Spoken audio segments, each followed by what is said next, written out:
सोमनाथ सूर्यवंशी हा तरुण 35 वर्षाचा होता।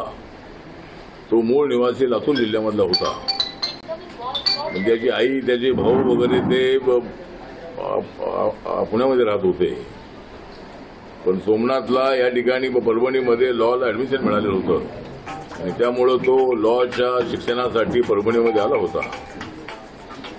आणि त्या दिवशी 13 तारखेला झालेल्या आंदोलनामध्ये त्याचा सहभाग नव्हता। तो फोटो काढत होता अशा पद्धतीची माहिती आहे। आणि त्याला पोलिसांनी पकडलं आणि त्याचा मृत्यू झालेला आहे। सुरुवातीला पोलिसांनी सांगितलं हार्ट अटॅकने तो मृत्यू झालेला आहे। पण त्याच्या आईला मी भेटलो आणि आईने सांगितले की त्याला कसला आजार नव्हता, तो 35 वर्षाचा होता, त्याला हार्ट अटॅक येण्याचा प्रश्नच येत नाही आहे। परंतु त्याची बॉडी पाहिल्यानंतर त्याच्या अंगावरती जखमा असल्याची प्राथमिक माहिती आहे आणि त्यामुळे पोलिसांच्या लॉकअपमध्ये झालेल्या मारहाणीमध्ये त्याचा मृत्यू झालेला असावा अशा पद्धतीचा आमचा अंदाज आहे। आणि त्याप्रमाणे ज्या पोलिसांनी अशी मारहाण केलेली आहे त्या पोलिसांवरती कारवाई झाली पाहिजे अशा पद्धतीची आमची मागणी आहे। सध्या कोर्टामध्ये मी एसपीना बोललो आणि त्यांनी तर सांगितलं की कोर्टामध्ये हा विषय आहे आणि कोर्टाकडून आम्हाला जसा आदेश आल्यानंतर पुढची कारवाई नक्की आम्ही करणार आहोत। माननीय मुख्यमंत्री देवेंद्र फडणवीस यांच्याशी मी बोलणार आहे आणि परभणीमध्ये बाबासाहेबांच्या पुतळ्याजवळ असणाऱ्या संविधानाचा अपमान झाल्यानंतर थोडा विद्रोह दलित तरुणांमध्ये होत आहे। ते रस्त्यावर उतरले होते, परंतु विशेष असं नुकसान काय झालेलं नाही। काही ठिकाणी काही थोड्या गाड्या बुडलेल्या त्यांचं म्हणणं आहे, काही ठिकाणी थोड्या मोटरसायकलची थोडी नाजूक झालेली आहे, काही ठिकाणी दगडफेक झाली होती। परंतु एवढी निर्गुण अशा पद्धतीची मारहाण पोलिसांनी करणं योग्य नव्हतं। जे फुटेजमध्ये जे मुलांचे फोटो दिसत आहेत अशा मुलांना पकडायला काही हरकत नाही आहे, त्यांच्यावर केस करायला काही हरकत नाही आहे।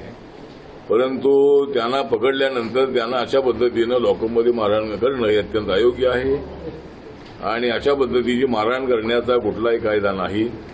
हे पोलिसांनी आपल्या बळाचा वापर करून लॉकअपमध्ये तरुणांना मारहाण केलेली आहे आणि त्याच्यामध्ये सोमनाथचा मृत्यू झालेला आहे असं आमचं म्हणणं आहे। आणि त्याप्रमाणे ज्या पोलिसांनी मारहाण केलेली आहे त्यांच्यावर कारवाई होणं अत्यंत आवश्यक आहे। काय पोलीस हे सस्पेंड आहेत इतर प्रकरणामध्ये, पण सोमनाथच्या प्रकरणामध्ये अद्याप तपास चालू आहे असं त्यांचं म्हणणं आहे।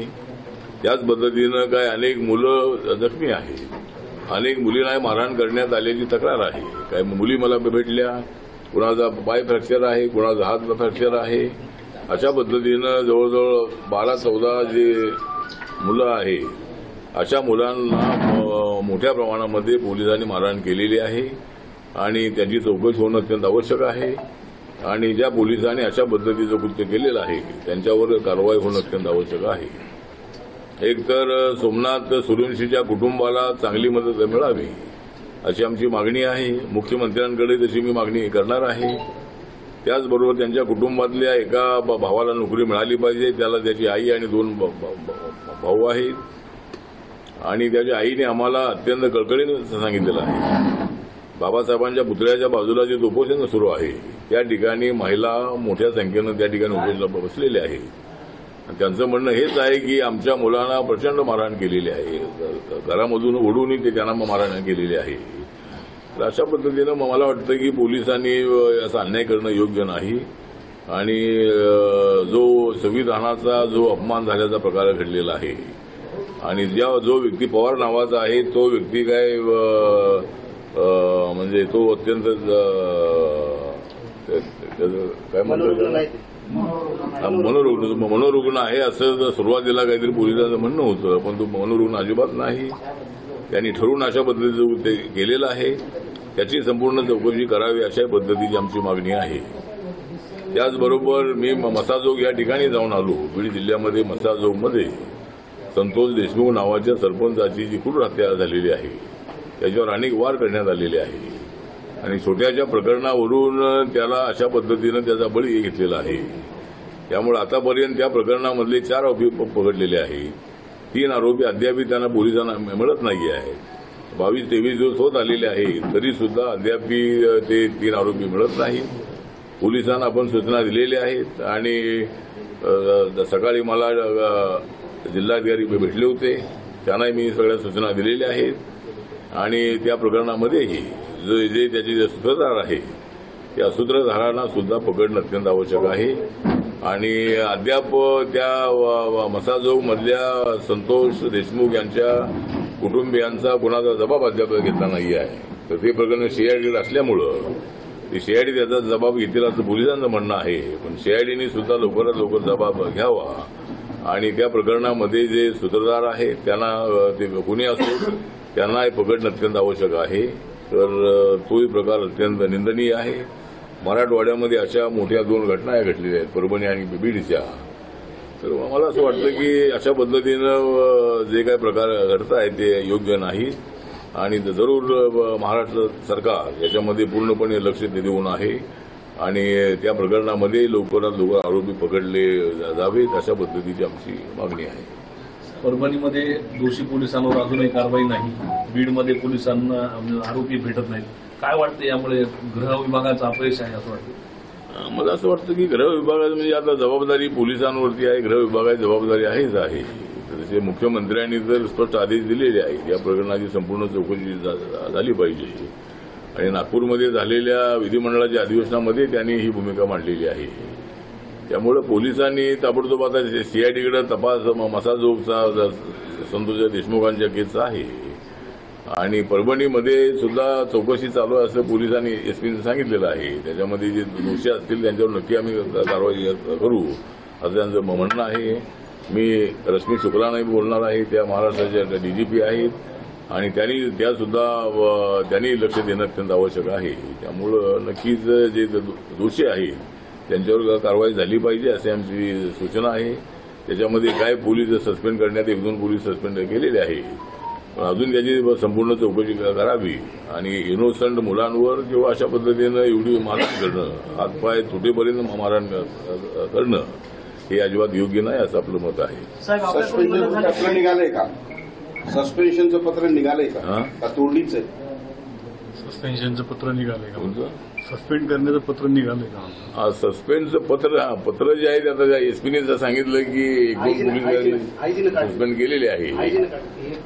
2 पोलिसांना एक आयजीने काहीतरी एकाची ऑर्डर काढलेली अशी माहिती आहे. तर अजूनही जे काही संबंधित आहे त्याचं कॉज ऑफ डेथ सर्टिफिकेट ठीक आहे ना. नाही फॉलोइंग मल्टिपल इंजुरीज ठीक आहे ना. मग कॉज ऑफ द डेथ जो आपल्या जो सूर्यवंशी आहे, सोमनाथ सूर्यवंशी आहे, त्याचं कॉज ऑफ द डेथ जो आहे ते काय multiple injuries shop because of त्यांना सांगाय पुढं शॉप फॉलोइंग मल्टिपल इंजुरीज म्हणजे क्लिअर कट त्याला मारल्यामुळे त्याचा मृत्यू झाला. तुम्ही म्हणताय की सोमनाथ सूर्यवंशी यांच्या कुटुंबियांना भावाला एक नोकरी देणं, मात्र त्याच्या भावाला ऑर्डर अजित पवारांनी नोकरी देणं मान्य केलंय, फक्त त्याचा पाठपुरावा करणं बाकी आहे. तर त्या संदर्भात काही पवार नक्की पाठपुरावा आपण करू. त्याचा पाठपुरावा आपण करू. मुख्यमंत्र्यांच्या फंडातून किती मॅक्झिमम मदत त्यांना मिळते ते आपण पाहू आणि सोमनाथ याच्या कुटुंबियाला 5 लाखाची मदत आम्ही आरपीआयच्या वतीनं महिन्याभरामध्ये आम्ही त्यांना देणार आहोत. त्याचबरोबर विजय वाकोडे हे आमच्या आंबेडकरी चळवळीमधले ज्येष्ठ असे कार्यकर्ते होते आणि त्यांनी आपलं आयुष्यभर दलितांच्यासाठी आणि सातत्यानं गोरगरिबांसाठी काम केलेलं आहे. त्यांच्या कुटुंबियांची भेट घेऊन मी आलेलो आहे. त्याच्यामधल्या एका भावाला नोकरी द्यावी अशी त्यांची मागणी आहे, त्यासाठी मी प्रयत्न करणार आहे आणि विजय वाकोड्यांचं स्मारक उभं करण्यासाठी त्यांच्या घरासमोरच जागा आपल्या महानगरपालिकेची आहे. तर ती जागा देण्याच्या संबंधातले पत्र मला वाटतं त्यांच्या कुटुंबियांनी दिलेलं आहे. तर ती जागा लवकरात लवकर महानगरपालिकेने द्यावी आणि सामाजिक न्याय खात्याकडून त्याला काय 1-2 कोटी रुपये मिळू शकतात का त्याचा मी प्रयत्न करणार आहे. आणि विजय वाकोडे हे सातत्यानं समाजासाठी काम करत राहिलेले आहे. त्यांचं कुटुंबाकडे अजिबात लक्ष नव्हतं, त्यांचं पूर्ण समाजाकडे लक्ष होतं. त्यांच्या जाण्यामुळे आमच्या आंबेडकरी चळवळीला धक्का बसलेला आहे आणि ते सातत्यानं हे आंदोलन झाल्यापासून 13 तारखेपासून ते सातत्यानं ऍक्टिव्ह होते आणि सोमनाथ सूर्यवंशीच्या प्रेत यात्रेमध्ये ते गेलेले होते. त्यावेळेला त्यांना काहीतरी छातीमध्ये दुखू लागलं आणि त्यांना नंतर हॉस्पिटलमध्ये नेल्यानंतर ताबडतोब त्यांचं निधन झालेलं आहे.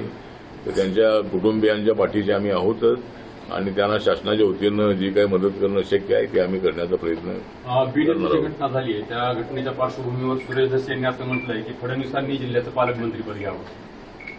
बीड येथली जी घटना झाली आहे ना त्यानंतर धस यांनी असं म्हटलेलं आहे की फडणवीस यांनी बीड जिल्ह्याचं पालकमंत्री घ्यावं. कुणाचं म्हणणार? सुरेश धस नाही, सुरेश धस आता पालकमंत्रीपद जे आहे ते मुख्यमंत्री कधी पालकमंत्री होत नाही आहे. ते सगळ्या बीड जिल्ह्याचेच नाही तर सगळ्या जिल्ह्याचे पालकमंत्री आहेत. त्यामुळे बीडकडे त्यांचं लक्ष आहेच आहे. अजूनही ते जास्त लक्ष देतील. बीड असेल, परभणी असेल, ज्या ज्या ठिकाणी असे प्रकार घडत आहेत तिथं मुख्यमंत्री जातीनं लक्ष घालतील आणि ते ऍक्टिव्ह असणारे मुख्यमंत्री आहेत. त्यामुळं ते तसे महाराष्ट्राचे पालकमंत्री आहेत तसे बीड जिल्ह्याचे पालकमंत्री ते आहेतच. बीड प्रकरणामध्ये जोपर्यंत तपास होत नाही तोपर्यंत धनंजय मुंडे यांनी राजीनामा द्यावा अशी मागणी होते. नैतिकदृष्ट्या तुम्हाला काय वाटतं आणि तुम्ही काय सुचवाल? असं वाटतं की धनंजय मुंडेच्या राजीनाम्याचा विषय जो आहे तो आता सगळे लोक मागणी आपापल्याला करण्याचा कुणाला अधिकार आहे. पण त्याच्यामध्ये जे दोषी असतील कुणाच्या कोणाबरोबर मित्रत्व आहे. आता आमच्यासमोर मला भेटण्यासाठी रोज अनेक लोक येतात आणि अनेक लोक फोटो काढत असतात. ते कोण फोटो काढते काय माहीत नसतं आम्हाला. पण याचा अर्थ काय त्यांच्याशी काय आमचा एकदम संबंध असतो असं काय नाही आहे. पण तरी मला वाटतं की आपल्या धनंजय मुंडे जे आहे तर त्या धनंजय मुंडेंचा काय त्यामध्ये डायरेक्ट संबंध असावा असं काही मला वाटत नाही आहे. त्याच्यासोबत कुणी जे लोक असतील ओळखीचे त्यांचा जर त्यांचे संबंध असेल तर त्यांच्यावर मात्र कारवाई होणं अत्यंत आवश्यक आहे.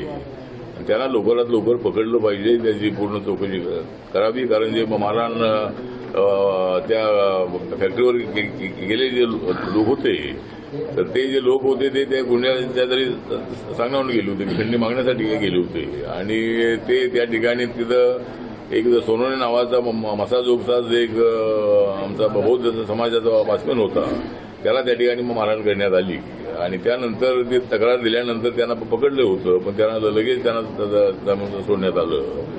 तर त्यामुळं पण तरी आमचं म्हणणं असं आहे की याच्यामध्ये सुधारणात कोणीतरी असला पाहिजे. जे मारहाणला गेले होते ज्यांनी मारहाण केलेले आहे मर्डर केलेलं आहे त्याच्या पाठीमागे कोणीतरी सुधारणार असला पाहिजे आणि त्याची चौकशी लवकरात लवकर व्हावी आणि त्याला पकडलं पाहिजे अशी आमची मागणी आहे. कोण सूत्रधार आहे असं वाटतं तुम्हाला? कोण आता त्या तपासामध्ये ते ठरेल. आता कोण आहे मी सांगू शकत नाही. जर माझ्याकडे तपास दिला तर मी नक्की त्यासाठी तपास करेन. पण आता कोण तपासामध्ये जो आढळेल तो त्यामध्ये जो असेल त्याला पकडलं पाहिजे.